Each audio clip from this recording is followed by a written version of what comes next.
তেহরানের গোপন অস্ত্রভাণ্ডার ওয়াশিংটনের ঘুম কেড়েছে। মধ্যপ্রাচ্যের আকাশে এখন যুদ্ধের মেঘ। পারস্য উপসাগরে 3টি মার্কিন বিমানবাহী রণতরী নোঙর ফেলে বসে আছে। 12টি যুদ্ধজাহাজ, 200-রও বেশি যুদ্ধ বিমান, 15,000 সেনা। কাগজে কলমে এই শক্তি অপ্রতিরোধ্য, কিন্তু ওয়াশিংটনের কপালে এখনও চিন্তার ভাঁজ। কারণ যার মুখোমুখি হতে হচ্ছে সে কাঁচা খেলোয়াড় নয়। তেহরান দশকের পর দশক ধরে এই দিনের জন্যই তৈরি হয়েছে। প্রশ্নটা সহজ, উত্তরটা জটিল। ইরানের কাছে আসলে কি আছে?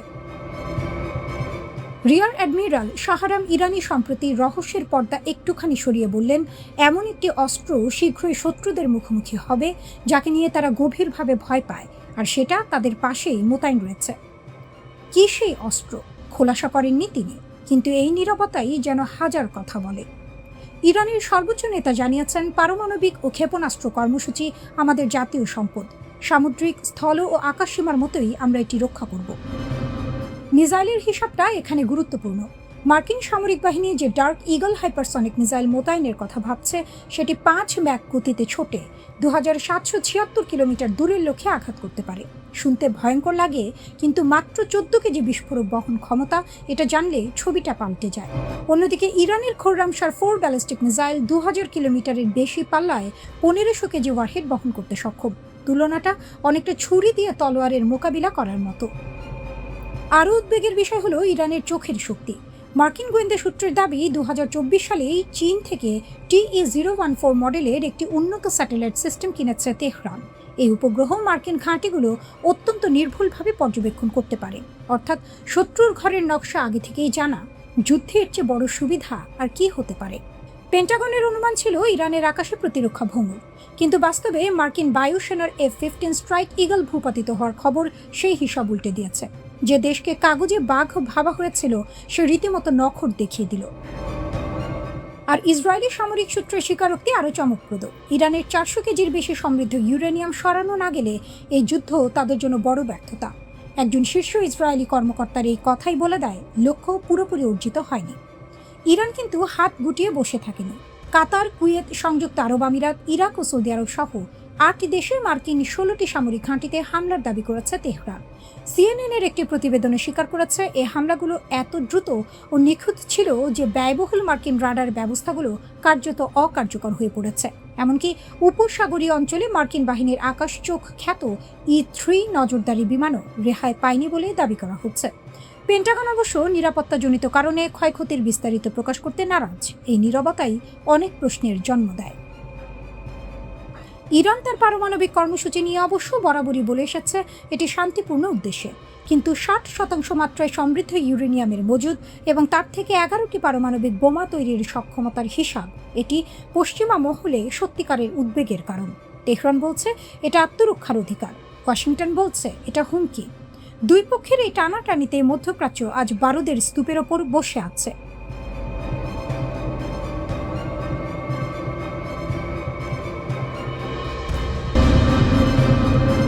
যুদ্ধবিরতির আড়ালে ইরানের গোপন খেলা। ধ্বংসস্তূপের মাঝে দাঁড়িয়ে ইরান কুড়িয়ে নিচ্ছে শত্রুর অস্ত্র, আর সেই অস্ত্রকেই বানাচ্ছে নিজের ঢাল তলোয়ার। ইসরায়েল আর আমেরিকার টানা 40 দিনের বোমা বর্ষণ থামতে না থামতে ইরানের Islamic Revolutionary Guard Corps IRGC মাঠে নেমে পড়েছে। দক্ষিণের হরমুজগান প্রদেশ থেকে শুরু করে রাজধানী তেহরানের দোরগোড়া পর্যন্ত তারা কুড়িয়ে নিচ্ছে অবিস্ফোরিত আমেরিকান ক্ষেপণাস্ত্র, বাংকার বাস্টার বোমা, হাজার হাজার ছোট গোলা বারুদ। এগুলো গুদামে পাঠানো হচ্ছে না, পাঠানো হচ্ছে গবেষণাগারে। লক্ষ্য একটাই, শত্রুর অস্ত্রকে ভেঙে বুঝে নাও, তারপর নিজেই বানাও। এটা ইরানের নতুন কোনো কৌশল নয়, পুরনো খেলাই নতুন মাঠে চলছে। 2011 সাল আমেরিকার সবচেয়ে গোপন স্টেলথ ড্রোন RQ-170 ইরানের হাতে পড়েছিল। তেহরান সেটাকে রিভার্স ইঞ্জিনিয়ার করে নিজস্ব ড্রোন বাহিনী গড়ে তুলেছে, হক ক্ষেপণাস্ত্রের নকল বানিয়েছে। দশকের পর দশক ধরে আন্তর্জাতিক নিষেধাজ্ঞার চাপে পিষ্ট হয়ে ইরান শিখে গেছে এক অদ্ভুত বিদ্যা, অভাব থেকে উদ্ভাবন। কিন্তু এবার পরিস্থিতি আলাদা। এবার হাতে এসেছে আমেরিকার সবচেয়ে আধুনিক অস্ত্র, Tomahawk cruise missile AGM-158 MQ-9 drone. IRGC ঘনিষ্ঠ সংবাদ মাধ্যম স্টুডেন্ট নিউজ নেটওয়ার্ক এই যুদ্ধকে সরাসরি বলছে ইরানের প্রতিরক্ষা শিল্পের গবেষণাগার, আর অবিস্ফোরিত এই অস্ত্রগুলোকে বলছে অনাকাঙ্ক্ষিত উপহার। শত্রুর ফেলে যাওয়া বোমাকে উপহার বলছে ইরান। গত 8 এপ্রিল যুদ্ধবিরতি ঘোষণা হয়েছে, কিন্তু ইরানের সেনাবাহিনীর মুখপাত্র ব্রিগেডিয়ার জেনারেল মোহাম্মদ আকরামিনিয়া টেলিভিশনে স্পষ্ট ভাষায় বলে দিয়েছেন এটা চলমান যুদ্ধাবস্থা, বিরতি নয়, শ্বাস নেওয়ার মুহূর্ত। তার ভাষায়, নতুন আগ্রাসন হলে ইরান জবাব দেবে নতুন সরঞ্জাম নিয়ে, নতুন ফ্রন্ট থেকে। একই সঙ্গে তিনি দাবি করেছেন কুয়েতের ক্যাম্প বুফিং এ মার্কিন ঘাঁটিতে ইরানের যুদ্ধবিমান সফলভাবে হামলা চালিয়েছে। মাটির নিচের ক্ষেপণাস্ত্র সাইলোগুলো আবার সচল হচ্ছে, ক্ষতিগ্রস্ত লঞ্চার মেরামত হচ্ছে, নতুন যুদ্ধের অভিজ্ঞতা নিয়ে সেনাদের আবার প্রশিক্ষণ দেওয়া হচ্ছে। এমনকি এনবিসি নিউজ মার্কিন কর্মকর্তাদের বরাত দিয়ে জানাচ্ছে ইরান এই যুদ্ধবিরতির সময়টাকে ব্যবহার করছে তাদের ক্ষেপণাস্ত্র ও ড্রোন ভান্ডার দ্রুত পুনরায় পূর্ণ করতে। কট্টরপন্থী দৈনিক কায়হান এর প্রধান সম্পাদক হোসাইন শরীয়ত মারদারি আরও এক ধাপে গিয়ে বলছেন, শুধু রিভার্স ইঞ্জিনিয়ারিং নয়, এই প্রযুক্তি চীন ও রাশিয়ার সঙ্গে ভাগ করে নিতে হবে। মানে উদ্ধার করা আমেরিকান অস্ত্র এখন কূটনীতির হাতিয়ার, বৃহৎ শক্তির সঙ্গে দর কষাকষির তাস। তেহরানের কর্মকর্তা এহসান খরামিদ এই পুরো প্রক্রিয়াকে বলছেন প্রযুক্তির উৎকর্ষের যুদ্ধের শুরু। তার দাবি, এই অবিস্ফোরিত অস্ত্রগুলো পশ্চিমা সামরিক প্রযুক্তির গোপন স্তর খুলে দেবে। ইরান আজ যা করছে সেটা নতুন কিছু নয়, তবে মাত্রাটা নতুন। দশকের পর দশক নিষেধাজ্ঞায় কোণঠাসা হয়ে ইরান এক বিচিত্র সামরিক সংস্কৃতি তৈরি করেছে, যেখানে সীমাবদ্ধতাই উদ্ভাবনের জ্বালানি। শত্রুর বোমা পড়লে কুড়িয়ে নেয়, শত্রুর ড্রোন আটকালে জাদুঘরে রাখে না, ভেঙে দেখে। তেহরান যখন প্রকাশ্যে বলছে এটা যুদ্ধাবস্থা, যখন বলছে নতুন ফ্রন্ট থেকে জবাব দেবে, তখন এই যুদ্ধবিরতি আসলে শান্তির পথ নয়, পরের রাউন্ডের প্রস্তুতি পর্ব।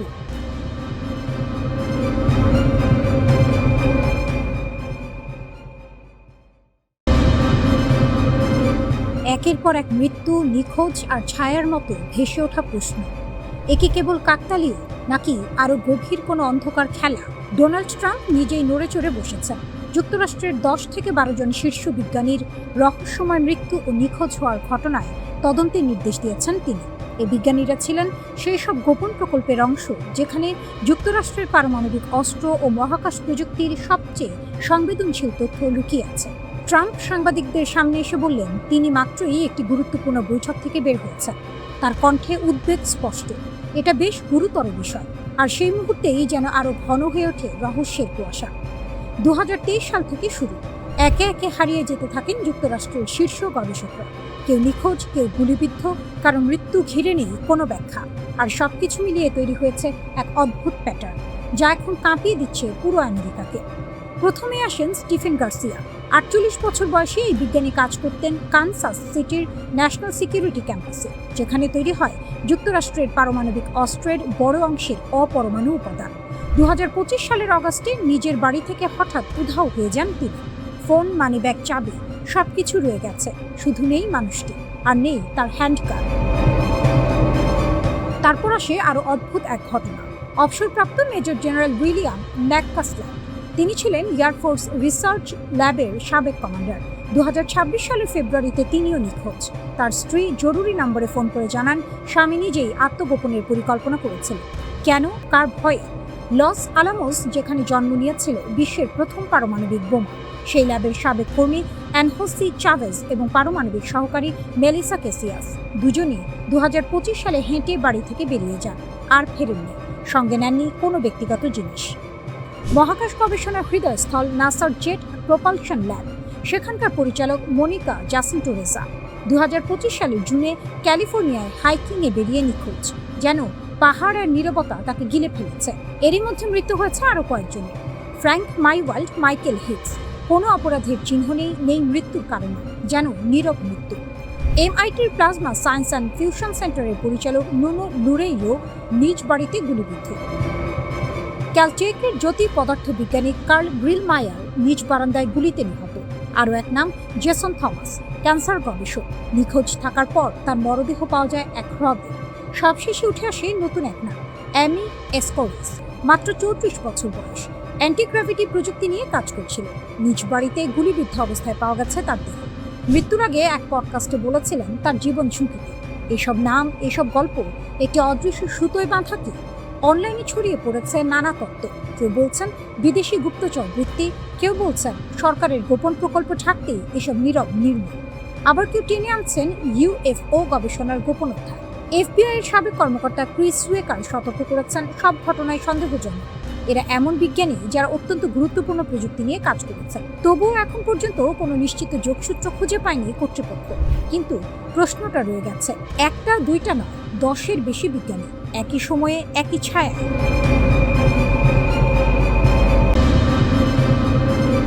বিশ্ব রাজনীতির বর্তমান রণক্ষেত্রে যখন সাম্রাজ্যবাদী শক্তির আস্ফালন তুঙ্গে, ঠিক তখনই সার্বভৌমত্ব আর শান্তির অকুণ্ঠ প্রহরী হিসেবে বুক চিতিয়ে দাঁড়িয়েছে ইরান ও চীন।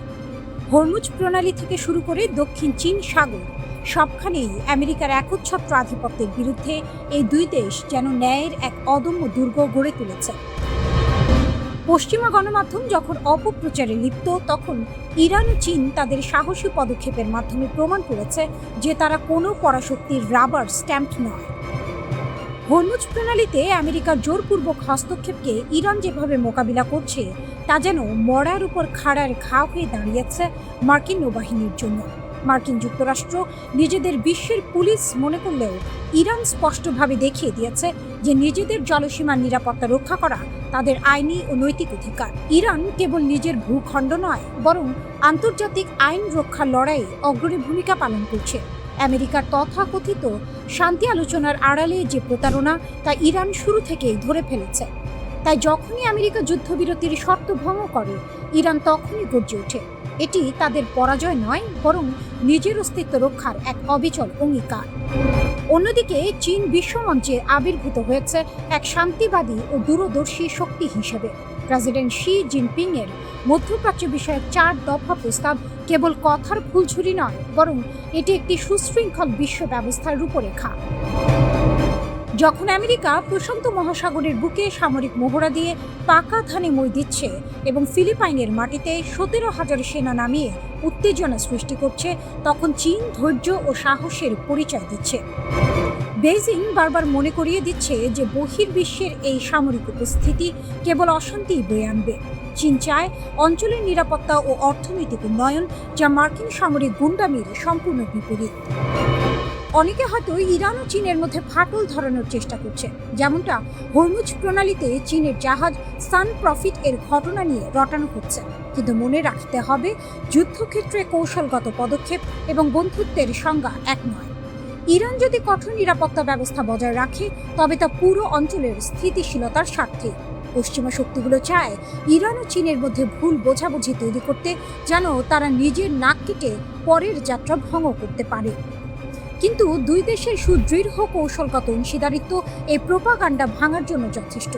ইরান যখন তার সীমান্তে সতর্ক, তখন চীন পর্দার আড়ালে কূটনীতির মাধ্যমে শান্তি স্থাপনের চেষ্টা চালিয়ে যাচ্ছে। এটি তাদের প্রকৃত বীরত্ব। মার্কিন সাম্রাজ্যবাদ আজ এমন এক অবস্থানে দাঁড়িয়েছে যেখানে তারা মিত্র খুঁজে পেতে হিমশিম খাচ্ছে, অথচ ইরান ও চীন পারস্পরিক সম্মানের ভিত্তিতে গড়ে তুলেছে এক নতুন অক্ষ। তাদের এই জোট কেবল একে অপরকে রক্ষা করছে না, বরং উদীয়মান বিশ্বের জন্য একটি পথ প্রদর্শক হয়ে দাঁড়িয়েছে। তারা প্রমাণ করেছে সোজা আঙুলে ঘি না উঠলে কিভাবে আঙুল বাঁকা করতে হয়।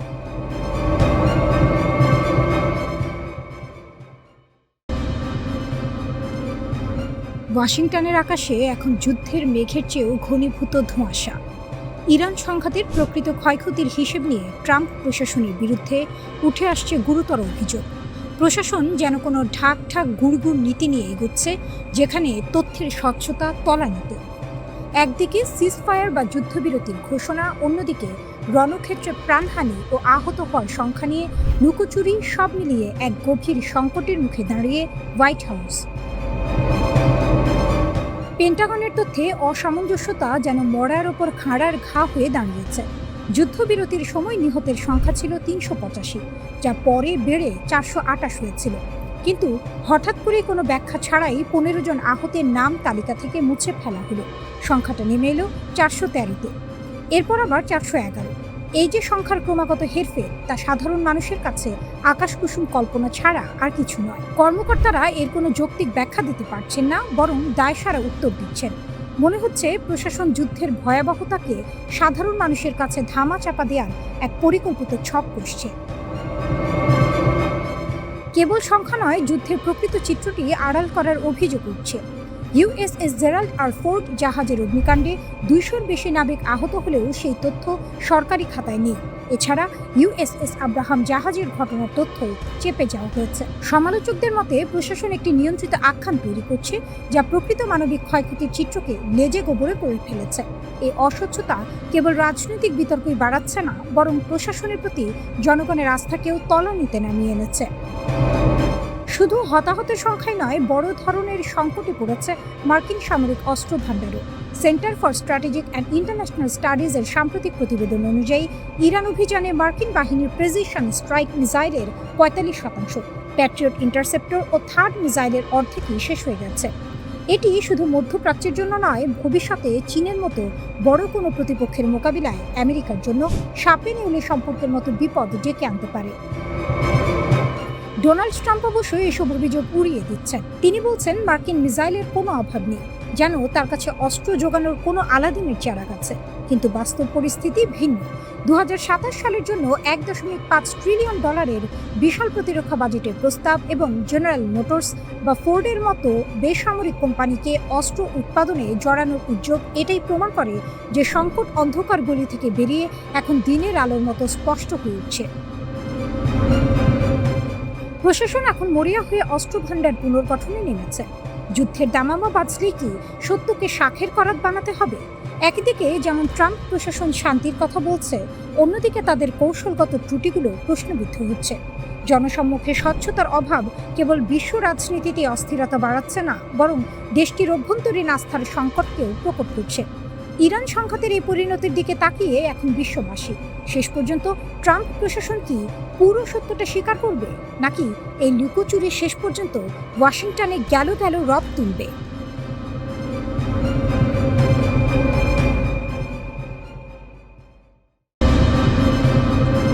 রিজার্ভ ইঞ্জিনিয়ারিং এর ফাঁদে আমেরিকা, ঘুঁটি সাজাচ্ছে তেহরান।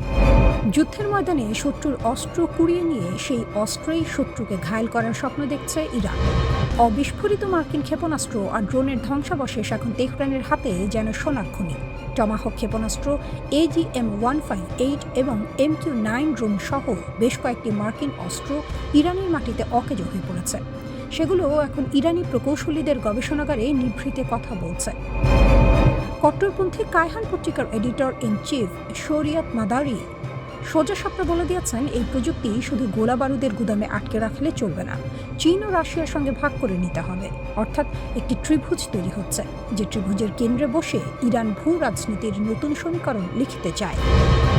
রাষ্ট্রীয় টেলিভিশনের উপস্থাপক দর্শকদের আশ্বস্ত করেছেন অদ্ভুত এক ভাষায়, অবিস্ফোরিত ক্ষেপণাস্ত্রগুলো রিভার্স ইঞ্জিনিয়ারিং করে ফিরিয়ে দেওয়া হবে উপহার হিসেবে। কার উপহার, কাকে, সেটা বলার অপেক্ষা রাখে না। শত্রুর তীরে শত্রুকে বিঁধে দেওয়ার এই পরিকল্পনা নতুন নয় ইরানের কাছে।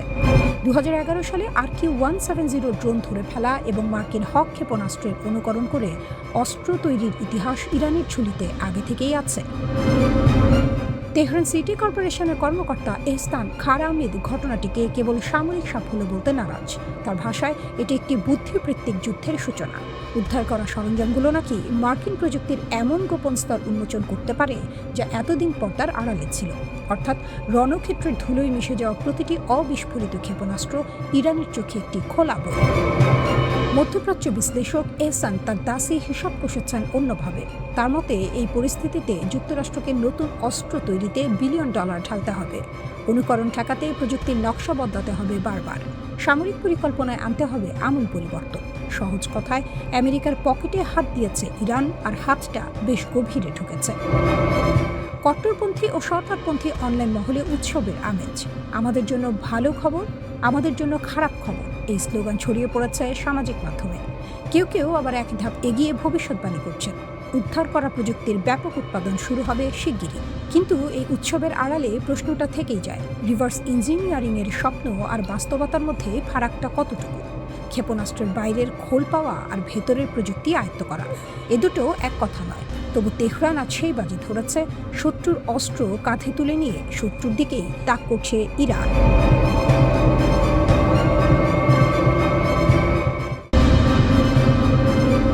ইউরোপের বুকে আমেরিকার ঘর ভাঙতে চাইছেন ট্রাম্প, কিন্তু পারবেন কি? ইরান যুদ্ধে ইউরোপীয় মিত্ররা পাশে না দাঁড়ানোয় ডোনাল্ড ট্রাম্প এখন ঘর ভাঙার হুমকি দিচ্ছেন। জার্মানি, ইতালি, স্পেন একে একে সব দেশ থেকে মার্কিন সেনা সরিয়ে নেওয়ার কথা বলছেন তিনি। কিন্তু বলা আর করা যে এক কথা নয়, সেটা ট্রাম্প নিজেও জানেন। শুরুটা হয়েছিল জার্মান চ্যান্সেলর ফ্রিডরিখ মেটসের একটি মন্তব্য থেকে। তিনি সরাসরি বলে দিলেন ইরান যুদ্ধে আমেরিকা অপমানিত হচ্ছে এবং ট্রাম্প প্রশাসনের কাছে কোনো যৌক্তিক কৌশল নেই। কথাটা সত্যি হোক বা না হোক, ট্রাম্পের গায়ে লেগেছে। রাগে ফুঁসে উঠে তিনি ট্রুথ সোশ্যালে মেটসকে কটাক্ষ করলেন আর সঙ্গে ঘোষণা দিলেন জার্মানি থেকে 5,000 সেনা ফিরিয়ে আনা হবে। শুধু জার্মানি নয়, ইতালির প্রধানমন্ত্রী জর্জিয়া মেলোনি, যাকে ট্রাম্প একদিন প্রিয় বন্ধু বলতেন, তিনিও ইরান যুদ্ধের সমালোচনা করায় ট্রাম্পের রোষের মুখে পড়েছেন। ব্রিটিশ প্রধানমন্ত্রী স্টারমারকে উইনস্টন চার্চিল নন বলে খোঁচা দিতে ছাড়েননি তিনি। স্পেন প্রসঙ্গে ট্রাম্পের মন্তব্য আরও তেতো। স্পেনের ভূমিকা ছিল একেবারেই ভয়ঙ্কর। কিন্তু এই রাগের আগুনে ঘি ঢেলেছে আসলে ইরান। যে দেশকে দশকের পর দশক ধরে কোণঠাসা করে রাখার চেষ্টা হয়েছে, সেই ইরান আজ এমন এক অবস্থানে দাঁড়িয়ে যে পুরো পশ্চিমা জোটের কপালে ভাঁজ পড়েছে। ভূগর্ভস্থ মিসাইল শহর, হাজার হাজার ফুট পাথরের নিচে লুকানো অস্ত্র ভাণ্ডার। এই ইরানকে সামরিকভাবে ঘায়েল করা যাচ্ছে না। যুদ্ধ দীর্ঘ হচ্ছে, খরচ বাড়ছে, আর পশ্চিমা মিত্রদের মধ্যে ফাটল চড়া হচ্ছে। ইরান কার্যত নিজে না লড়েও শত্রুর শিবিরে ভাঙন ধরিয়ে দিচ্ছে। এটাই তার সবচেয়ে বড় কূটনৈতিক জয়। এবার আসা যাক আসল প্রশ্নে। ট্রাম্প কি সত্যি ইউরোপ থেকে সেনা সরাতে পারবেন? পেন্টাগনের হিসাব বলছে শুধু জার্মানি, ইতালি আর স্পেনে মোট 53,000-এর বেশি মার্কিন সেনা আছেন। পুরো ইউরোপে সংখ্যাটা প্রায় 68,000। এই বিশাল বাহিনী রাতারাতি গুটিয়ে নেওয়া অত সহজ নয়। জার্মানির রামস্টেন এয়ারবেস, ইতালির নেপলস এবং ভিসেন্টার ঘাঁটি, স্পেনের জিব্রাল্টার সংলগ্ন নৌঘাঁটি, এগুলো শুধু ব্যারাক নয়, মধ্যপ্রাচ্যের যুদ্ধেও এগুলো লজিস্টিক মেরুদণ্ড হিসেবে কাজ করছে। জার্মানির ল্যান্ডস্টুল হাসপাতাল ইউরোপ, মধ্যপ্রাচ্য, আফ্রিকার আহত মার্কিন সেনাদের চিকিৎসার একমাত্র বড় কেন্দ্র। তার উপর আছে আইনের দেওয়াল। 2026 সালে ন্যাশনাল ডিফেন্স অথরাইজেশন অ্যাক্ট স্পষ্ট বলছে ইউরোপে মার্কিন সেনা সংখ্যা 75,000-এর নিচে নামানো যাবে না। কংগ্রেস এই ব্যাপারে ট্রাম্পের পথ আটকে দিতে পারে, আগেও দিয়েছে। 2020 সালেও একই হুমকি দিয়েছিলেন ট্রাম্প। কংগ্রেসের বাধায় সে পরিকল্পনা ভেস্তে গিয়েছিল। তাহলে কি সব কথার কথা? পুরোটা নয়। পেন্টাগন জার্মানি থেকে 5,000 সেনা সরানোর ঘোষণা দিয়েছে। এটা প্রতীকী হলেও বার্তাটা স্পষ্ট। ইউরোপীয় মিত্ররা যদি আমেরিকার যুদ্ধে কাঁধ না মেলায়, তাহলে আমেরিকার ছাতাও সরে যাবে। কিন্তু এই ছাতা সরানো যতটা সহজ বলছেন ট্রাম্প, বাস্তবে ততটা নয়। আর ইরান সেটা জানে বলেই নির্বিকারে বসে শত্রুর ঘরের আগুন দেখছে।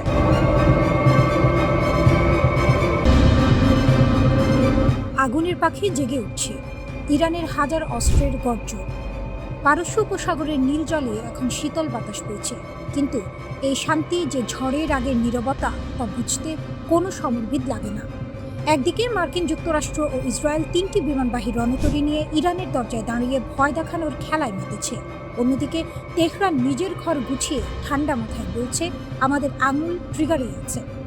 এই হলো ইরান, চাপের মুখে হাঁটু গেড়ে বসার নাম, যার অভিধানে কোনোদিনও ছিল না, আজও নেই।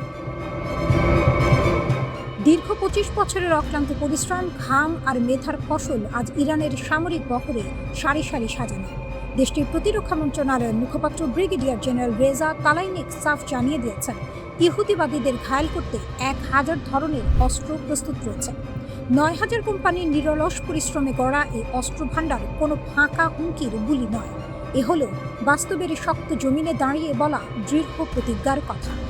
রাষ্ট্রীয় সম্প্রচার মাধ্যম প্রেস টিভি এই তথ্য নিশ্চিত করাচ্ছে, যা পশ্চিমা বিশ্বের ঘুম কেড়ে নেওয়ার জন্য যথেষ্ট।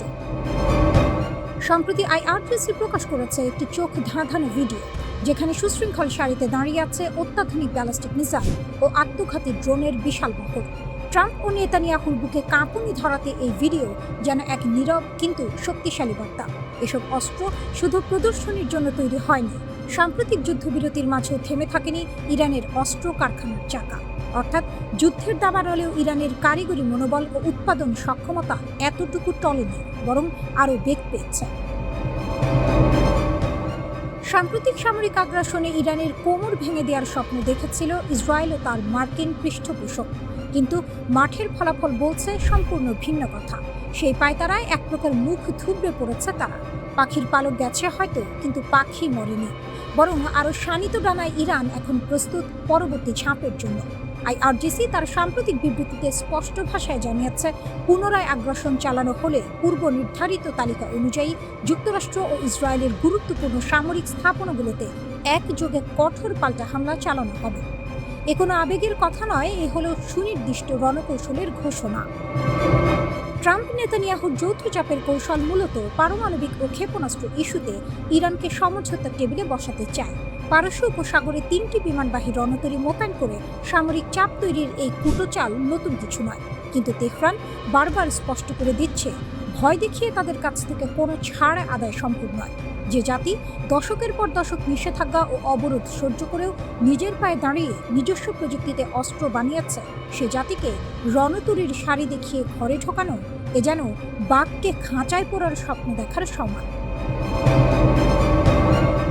এই উত্তপ্ত সমীকরণে নতুন মাত্রা যোগ করেছে চীন।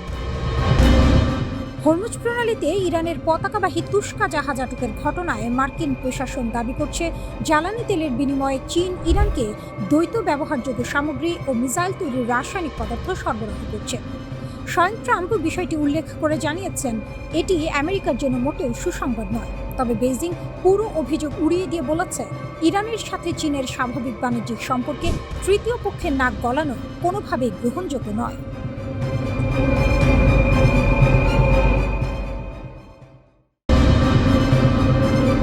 মার্কিন রণকৌশলের ভরাডুবির করুণ আর্তনাদ। ৩৮ দিনের অসম লড়াইয়ে ইরান এমন এক রণকৌশল প্রদর্শন করেছে, যা দেখে বিশ্বের সামরিক বিশ্লেষকদের আক্কেল গুরুম হওয়ার জোগাড়। পরাশক্তি হিসেবে পরিচিত আমেরিকা যখন ভেবেছিল তারা নিমিষে ইরানকে ঘুরিয়ে দেবে, তখন বাস্তব চিত্র বলছে ভিন্ন কথা।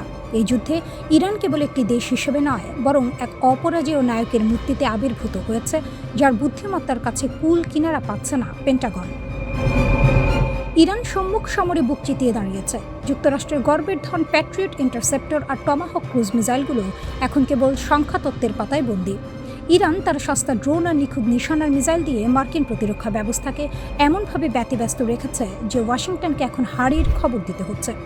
মাত্র ৩৮ দিনে ১২০০ প্যাট্রিয়ট আর ১,০০০ টমাহক খরচ করে মার্কিন ভান্ডার এখন খালি হওয়ার দিকে। ইরানের ড্রোনগুলো যখন ঝাঁকে ঝাঁকে মার্কিন রণতরী আর ঘাঁটির দিকে ধেয়ে গেছে, তখন সেই সস্তা ড্রোন ঠেকাতে লাখ লাখ ডলারের দামি ক্ষেপণাস্ত্র ব্যবহার করে পেন্টাগন এখন নিজের পায়ে নিজেই কুড়াল মেরেছে। এই যুদ্ধের ময়দানে ইরান প্রমাণ করেছে যে কেবল আধুনিক প্রযুক্তিতে আকাশকুসুম কল্পনা করলেই যুদ্ধ জেতা যায় না। তার জন্য চাই অদম্য সাহস আর কৌশলী পরিকল্পনা।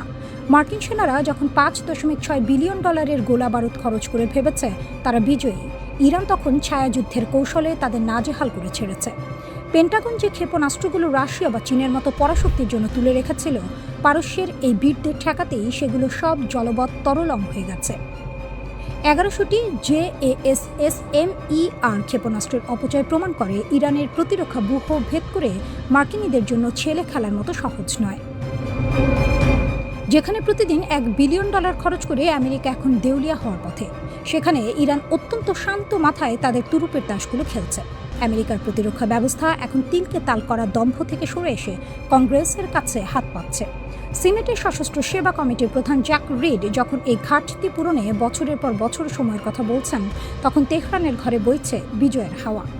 ইরান কেবল নিজের ভূমি রক্ষা করেনি, বরং বিশ্বজুড়ে যুক্তরাষ্ট্রের সামরিক ভারসাম্যের ভিত নাড়িয়ে দিয়েছে। ইউরোপ ও এশিয়া থেকে অস্ত্র সরিয়ে এনেও যখন ইরানের অগ্রযাত্রা রোখা যাচ্ছে না, তখন বোঝাই যায় যে পারস্যের এই বীরেরা কতটা শক্ত ইটের জবাব পাটকেলে দিতে জানে। এই পরিস্থিতি নিয়ে জ্যাক রিড গভীর উদ্বেগ প্রকাশ করেছেন। তিনি বলেছেন, এখন যে গতিতে অস্ত্র ব্যবহার ও উৎপাদন হচ্ছে তাতে ঘাটতি পূরণ করতে কয়েক বছর পর্যন্ত সময় লেগে যেতে পারে। এই কারণেই পেন্টাগন অতিরিক্ত অর্থের জন্য কংগ্রেসের কাছে আবেদন করেছে। তবে প্রশ্ন উঠছে, মার্কিন প্রতিরক্ষা শিল্প এত দ্রুত এই বিপুল পরিমাণ দামি অস্ত্র তৈরি করতে পারবে কিনা। এই যুদ্ধ আরেকটি বড় দুর্বলতাও সামনে এনে দিয়েছে। দেখা যাচ্ছে তুলনামূলক সস্তা ড্রোন বা সাধারণ হামলা ঠেকাতে যুক্তরাষ্ট্রকে কোটি কোটি ডলারের আকাশ প্রতিরক্ষা ক্ষেপণাস্ত্র ব্যবহার করতে হচ্ছে। বিশ্লেষকদের মতে এই পদ্ধতি দীর্ঘমেয়াদে টেকসই নয়। Centre for strategic and international স্টাডিজের বিশেষজ্ঞ মার্ক এফ ক্যানসিয়ান সতর্ক করে বলেছেন, যুদ্ধ শুরুর আগেই অনেক গুরুত্বপূর্ণ অস্ত্রের মজুদ কম ছিল, আর এখন তা আরও বিপজ্জনক অবস্থায় পৌঁছেছে।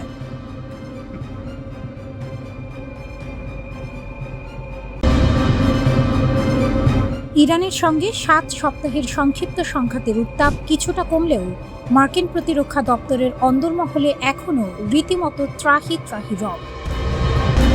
দেশটির সামরিক বাহিনীর অস্ত্র ভাণ্ডারে থাকা গুরুত্বপূর্ণ ক্ষেপণাস্ত্রের মজুদ যে পর্যায়ে ঠেকেছে তা যেন অনেকটা অগ্নি পরীক্ষা। আপাত দৃষ্টিতে যুক্তরাষ্ট্রকে অপরাজেয় মনে হলেও ওয়াশিংটন ভিত্তিক গবেষণা সংস্থা CSIS এর সাম্প্রতিক প্রতিবেদন বলছে, মার্কিন সামরিক সক্ষমতা বাইরে থেকে শক্ত মনে হলেও ভেতরে সংকট চরমে। ইরানের সঙ্গে যুদ্ধে যুক্তরাষ্ট্র তাদের প্রিসিশন স্ট্রাইক মিসাইলের অন্তত ৪৫% ব্যবহার করে ফেলেছে।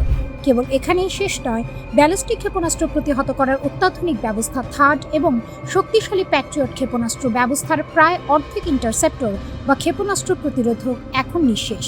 এছাড়া টমাহক ক্ষেপণাস্ত্রের ৩০% এবং joint air to surface stand off মিসাইলের ২০%-এরও বেশি ভাণ্ডার কমে গেছে।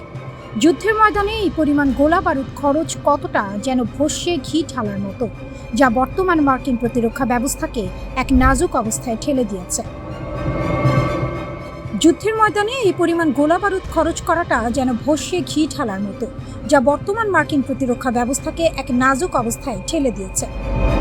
পেন্টাগন যদিও যুক্তরাষ্ট্র উৎপাদন বাড়াতে একাধিক চুক্তি স্বাক্ষর করেছে, কিন্তু বিশেষজ্ঞ ও সংশ্লিষ্টরা বলছেন এই ঘাটতি পূরণ করা মোটেও সহজসাধ্য নয়।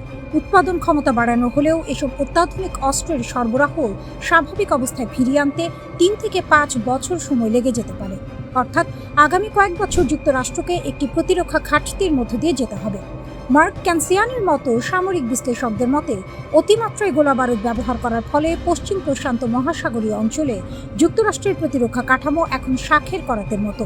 একদিকে চীনের মতো শক্তিশালী প্রতিপক্ষের হুমকি মোকাবিলা করা, অন্যদিকে অস্ত্রের মজুদ শূন্যপ্রায়। কোনো কারণে এখন নতুন কোনো সংঘাত শুরু হলে মার্কিন বাহিনীকে পড়তে হবে বড় বিপদে। প্রেসিডেন্ট ডোনাল্ড ট্রাম্প দাবি করছেন যে যুক্তরাষ্ট্রের অস্ত্রের কোনো ঘাটতি নেই এবং সামরিক বাহিনী যে কোনো পরিস্থিতি সামলাতে প্রস্তুত। তবে পেন্টাগনের অভ্যন্তরীণ মূল্যায়ন ও ট্রাম্পের নিজের অতিরিক্ত অর্থায়নের অনুরোধ, এই দুইয়ের মধ্যে আকাশ পাতাল ফারাক। ট্রাম্পের দাবি অনেকটা গলাবাজির মতো শোনালেও মাটির বাস্তবতা হলো অস্ত্র ভাণ্ডার এখন পোকায় খাওয়ার মতো জীর্ণ। ডেমোক্র্যাট সিনেটর মার্ক ক্যালির ভাষায় এটি এখন একটি জটিল গাণিতিক সমস্যা। আকাশ প্রতিরক্ষার জন্য প্রয়োজনীয় গোলাবারুদ কোথা থেকে আসবে তা নিয়ে নীতি নির্ধারকদের কপালে এখন চিন্তার ভাঁজ। পেন্টাগনের মুখপাত্র শন পার্নেল মুখে যাই বলুক না কেন, বাস্তবতা হলো বিশ্বের পরাশক্তি হওয়া সত্ত্বেও যুক্তরাষ্ট্রের মজুদ ক্ষমতা যে সীমিত তা এই যুদ্ধে স্পষ্ট হয়েছে। অতীতে স্বল্প চাহিদাপত্র দেওয়ার কারণে এখনকার এই হাহাকার। যুক্তরাষ্ট্র কি এখন আদা জল খেয়ে উৎপাদন বাড়ানোর কাজে নামবে, নাকি রথ দেখা ও কলা বেচার মতো করে পরিস্থিতি সামাল দেবে? ইরান যুদ্ধের পর যুক্তরাষ্ট্রের এই গোলাবারুদ সংকট কেবল একটি সামরিক পরিসংখ্যান নয়, বরং এটি ভবিষ্যতের একটি সতর্কবার্তা। মধ্যপ্রাচ্য থেকে প্রশান্ত মহাসাগর সবখানেই এখন যুক্তরাষ্ট্রের উপস্থিতিতে এক ধরনের অস্থিরতা বিরাজ করছে। অস্ত্রের মজুদ পুনর্গঠন না হওয়া পর্যন্ত মার্কিন রণকৌশল এখন গায়ে হাওয়া দিয়ে চলার মতো বিলাসিতা করার সুযোগ নেই।